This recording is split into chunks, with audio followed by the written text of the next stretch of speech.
Ah, fancy meeting you here. Well, it's me lurking in the bushes again. Are you lurking again? Oh, hello! Hi. And Hi. welcome back Hi to the there. channel. I am Bragi, your Viking for the day. And I'm Egil, Thorsson. And I'm also your Viking for the day. You landed the pair of us. What are we here for, Egil, as I adjust the camera? It's for a vlog, I believe. It is. Number 22. Sorry about that, chap. Yes, it's vlog number 22. You come forward a minute. So, what we're talking about today then? Well, I don't know. We've not really set any plans, have we? Well, that's rather good, isn't I it? know, what shall we talk about? Oh. I'll tell you what, I'll leave it to you. Oh, cheers. No, I think let's talk about fasting in the times of the Anglo Saxons for a minute. Well, one of the things that Christianity brought with it was you had times of fasting and times of feasting. Of course so, yes. Also, as I'm sure our viewers know, Catholics on Friday are supposed to eat fish. Are they? They're not supposed to eat flesh. Oh. However, in the times gone by, they got round it by eating otters because they were river creatures. Well, I never ate otter in my life. No, I haven't. That doesn't sound particularly nice, does it? Well, I don't know, you know, I imagine it jerked, it'd be quite lovely. A bit of barbecue sauce, but I wouldn't eat an otter. But there were also fast days that they introduced.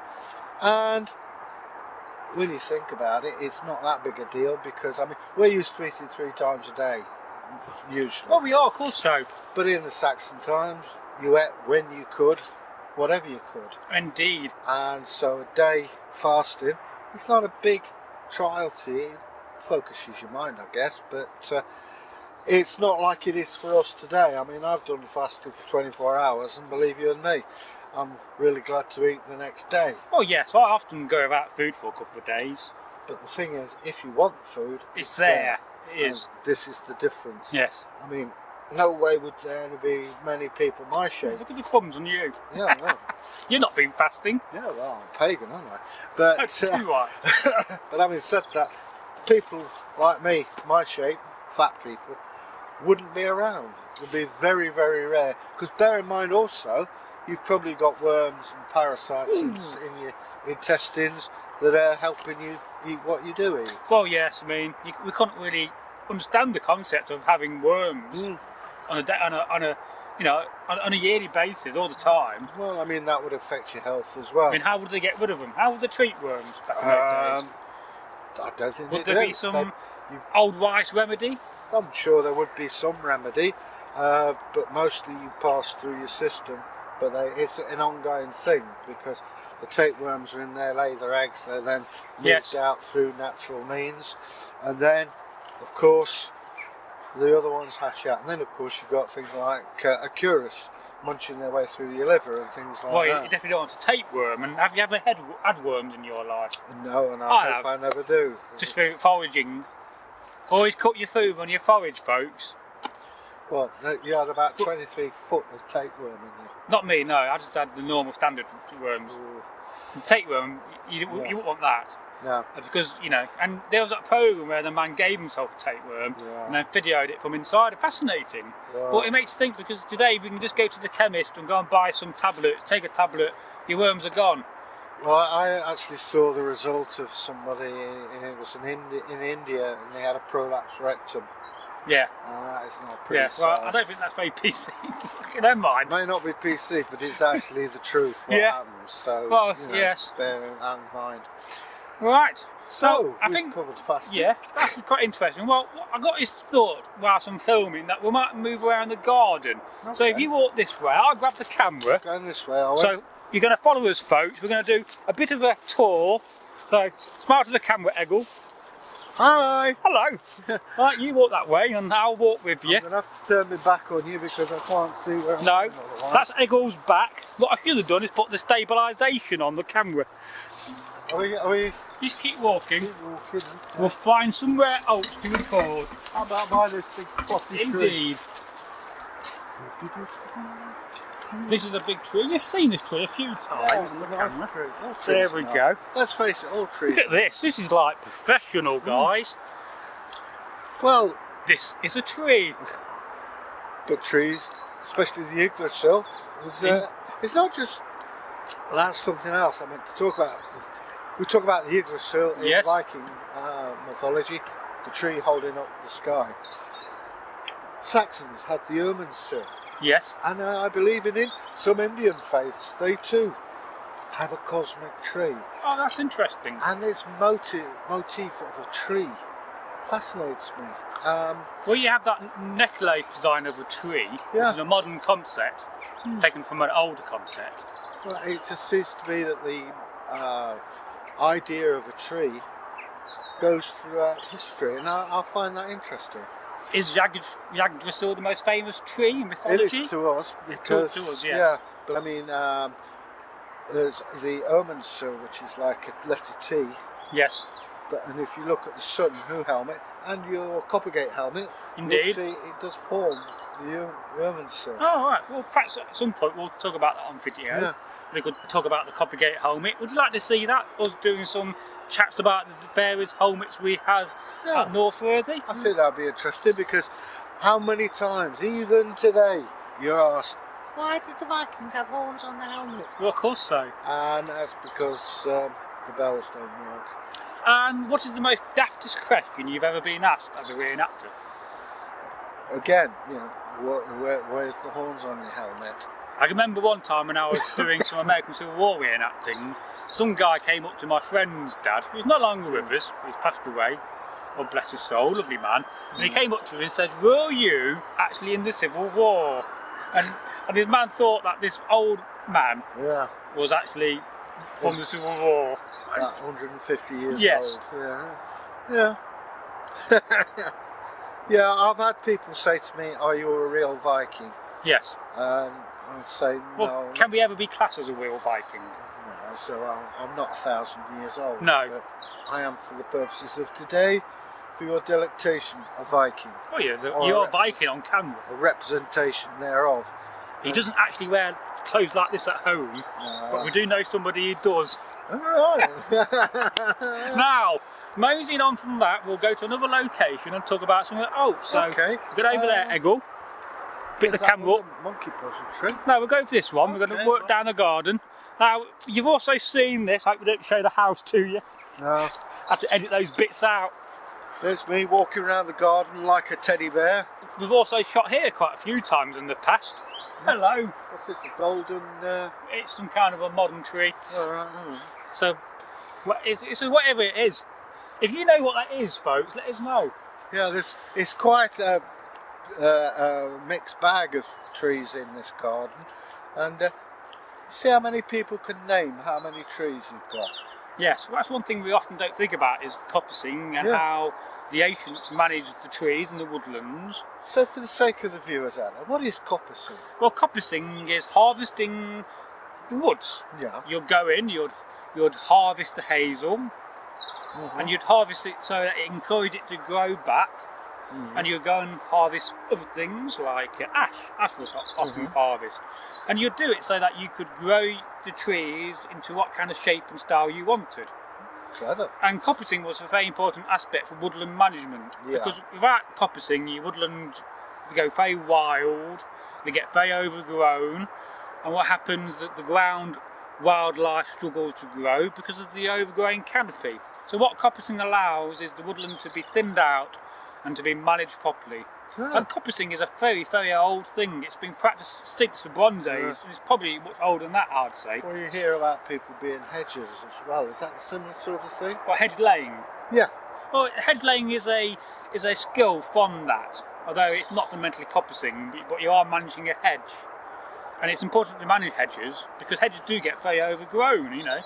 What you don't want your hedge to happen is to it become a wood. So you have to manage your hedgerows. And, is it me or is it raining? No, it's all right. That camera's waterproof, so we're okay. So yeah, I mean, at some point, I do hope we can actually go and demonstrate some coppicing because I think that would be very interesting. I'll do the demonstrating and the legwork. Egil will talk on camera about it. So eye candy again. I will print you off a very interesting paper on the history of Coppicing you can read up on. So yeah, so I'd like to do that. So let's move again. Okay, where we're going to this time? We're going further down. No, we're going to go to where we filmed. So. Okay. Sorry about my back. It's all right. You tell me when to stop. We're going down here, Egil. All right. So this is another area of the garden. We have a shed here. Blackberry Road. This is very rarely ever seen on camera. Oh, just falling in a hole. Well. Better than falling in the water. They're falling in the water. Now, you come this way, Egil. I was just looking at the blackberry bushes. No blackberries, I'm afraid. No. It's me again. Hello, I'm Bragi. Apparently, I'm the infamous Bragi. Oh, right. It was on Sunday gone. I was in a live stream hangout with Celtic God and Ceatran from Spain. But they have asked me if you're willing on one Sunday to walk up and spend a couple hours chatting with them in a hangout. You won't be on camera, you'll just be a voice. Yeah. We've got an excellent mic. Yeah. Because what they keep telling me is that they have a lot of people, a lot of young people, crying out for information on paganism and heathenry. And as we're both old heathens, you know. Some older than others. Well, I'm not going to say anything there. I think that'd be great. So if we could arrange that, I'd love to. I think you're going to really find it very fascinating. Yeah. So, yeah. We'll do that, and we'll see what we can come up with. One thing we was on about, we went on many subjects. We was on about trying to bring magic back to the world. And we were talking about, well, how can we do this? I think the magic has always been there. We just filtered it out. I mean, how many times has children come up and said, look, I've seen this person, I've seen that, and you just say, don't be silly, you're a child. Yeah. And it's dismissed. Of course so. Now, an interesting thing on this was, my late mother had Alzheimer's, and she used to see little people. Oh yeah. And my sister had a black dog, and she used to call it the Black Imp. No, you'll be doing a howl noise next. But the thing is, I'm wondering if, with her reverting back to childhood, she was seeing things that we don't see as adults, or we filtered out. As children, we're conditioned not to see these things. Yeah. We're conditioned not to see the world of magic, and the world of magic does exist. And it does exert itself through people, and you know, people think of magic as flashbang. It's not. It's subtle. Yes, it's behind the scenes, isn't it? Yeah. In the aspects. Well, I mean, people themselves aren't magical. They are. If you imagine the battery, you are the conduit through which that magic goes. And there's everyday magic. I mean, you see the magic of childbirth, the magic of a tree coming into bloom, you know, the seasons of the year, and all things like that. And it's not all peanut butter and sandals. It's the fact of life. This is what happens, and we're here for at most 100 years, if that. And we seem to think that we have the answer. We know everything. We don't know a thing. Of course we don't. You know, this tree knows more about things than we do. It's because it lives in that nature. tree's alive. You can't see it off camera, but that tree's got a soul and a spirit. From a shamanic point of view, everything's living and everything is dreaming. Exactly. Just because it's a rock, it doesn't move, doesn't mean it's not conscious to its own way of life, of being a rock. If you're a rock, you'll be conscious of that you're a rock, and that's it. I mean, I believe you conceive, you live, you born, you die, and then you come back again. Hence, you get people saying deja vu. Oh yes. You know, things like that. And I'm a great believer in that. Some people, I think, go on to other things, and others go round and round. And I've been here many times before. And one of the things we were talking about in the hangout is how we could leave magical things about. So one of the things we talked about was writing runic inscriptions on rocks and leaving them around. I thought to myself later on that I could do a load of rune sticks and just leave them random places, you know, praising Thor, you know. So yeah, so if you can do something a little bit magical, then please go and do so. But I'd also like to say that one of the guys who was on the hangout, Ceatran, has started a channel. So I subscribe to him. Please go and subscribe to Ceatran, because it's great to support your pagan community. Let's go over there for a minute. Let's just shoot this way a minute. We never shot this bit before. I was looking at this, I thought it was a fish. This is a rather spooky area. We never filmed him. We should perhaps film here one day. What do you reckon? Yeah. Well, let's shed our inhibition. Well, if we could hide the shed. Yeah. Yes, we're sorry about these mad moving of cameras, but we thought we'd try something different, you know. Yeah. Let us know what you think. Yeah. So, yeah. Anything what to talk about? We'll move on. Yeah, I think we'll move on. I like this. If we could get the shed out of the view, we could shoot here. That'd be quite nice. Oh well. Right. Okay. You go and do some little dancing that way, okay. and I'll catch you on camera.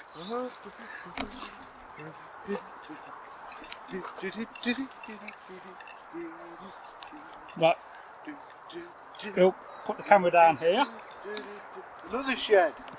Oh yeah, we'll have a look at this shed. Hey, Egil, you can move in there, you like. Oh, cheers. We get your little fire. I've got enough on with the mice in my own flat. Never mind the mice in there. I don't think there's any mice in there. Viking combat. I just killed it. Oh, that's me. I won.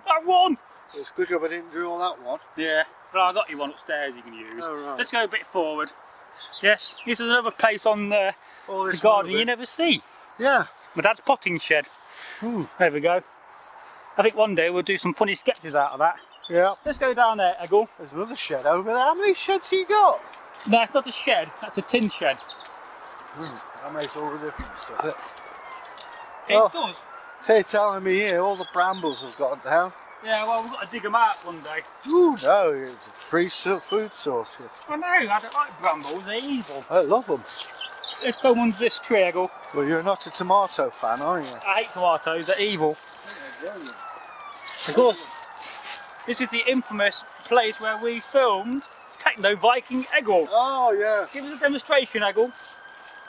Yeah.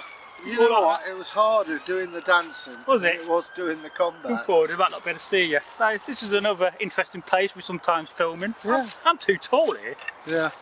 Well, I'm the right height, you see. Ah! You've been attacked by a tree. Just got stabbed in the neck by is it a monkey puzzle? No, this is a it's a cotton pine. All right. Because it lets out a cotton material every year. Very rare actually, it's a very rare tree in the UK. They can't see you now. Alright, well, I was just letting you see the tree. Yeah. We can give you a little high up view of the tree. Unfortunately, Egil's not that tall. I'm only 5'6½", and that's when I lay down. Boom. Anything else you want to talk about? No, well, I've sort of run out of things, unless you've got a suggestion for us. Do you have any suggestions for videos, guys? Yeah, I mean, you know, we've got a list of stuff, but we'd like to know what you like so that we can give you what you like. Yeah. But I think basically we've come to the end of this particular vlog. If you've enjoyed it, which I'm sure hopefully you have, sorry about the stabilisation there. let us know. And as I say, I'll stop here because Bragi's going to fall over any minute, and we'll get back to you. And as I say, don't forget, press the subscription bell and leave us a comment. Okay, till we meet again, bye! See ya!